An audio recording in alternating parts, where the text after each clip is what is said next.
Yıllardır biz bu şekilde gece gündüz bunu yaşıyoruz. Çocuğum okul hayatına devam edemiyor.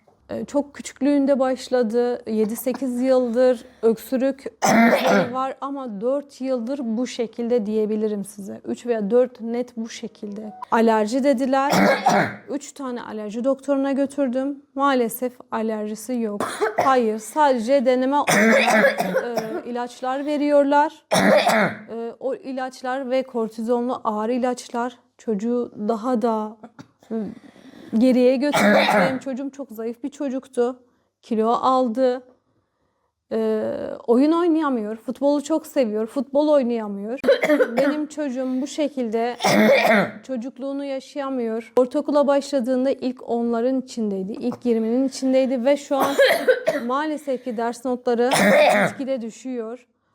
Buna rağmen yani yine kendisi mücadele ediyor. Bırakmıyor derslerini. Maalesef 3 tane alerji doktoruna götürdüm ben. Üçü de alerji olmadığını söyledi. En son gittim. Hacettepe'den mezun bir alerji doktoru. Hiçbir alerji bu şekilde olmadığını söyledi bana. Göğüs hastalıklarına götürdüm. Çocuk göğsü çok zor buldum. Maalesef ülkemizde çocuk göğüs çok nadir.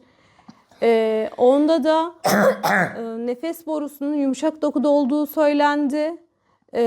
Ben tıbbi olarak bilmiyorum ama yaprak yaprak bir bölüm var şu anda.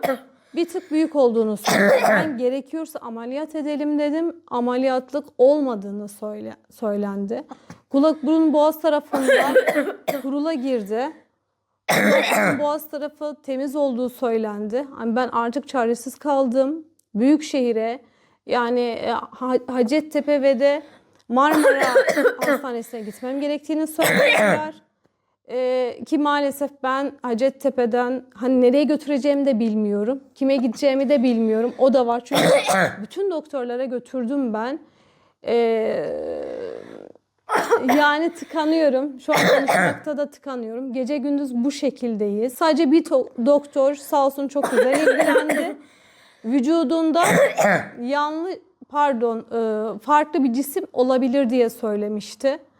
Yani bunun araştırılmasını istiyorum. Lütfen bir hastaneye yatış yapılmasını istiyorum. Sonuç o şekilde ilerleyebiliriz. Böyle normal yaşamamı etkiliyor bu öksürük. Çoğu şeyimi etkiliyor. Derslerimde gerilememi, ondan sonra birçok aktivitemi de geriletiyor. En sevdiğim oyun futbolu da falan da oynayamıyorum.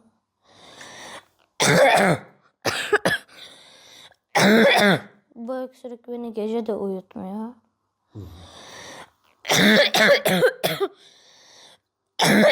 Bir çözüm de bulamıyorlar.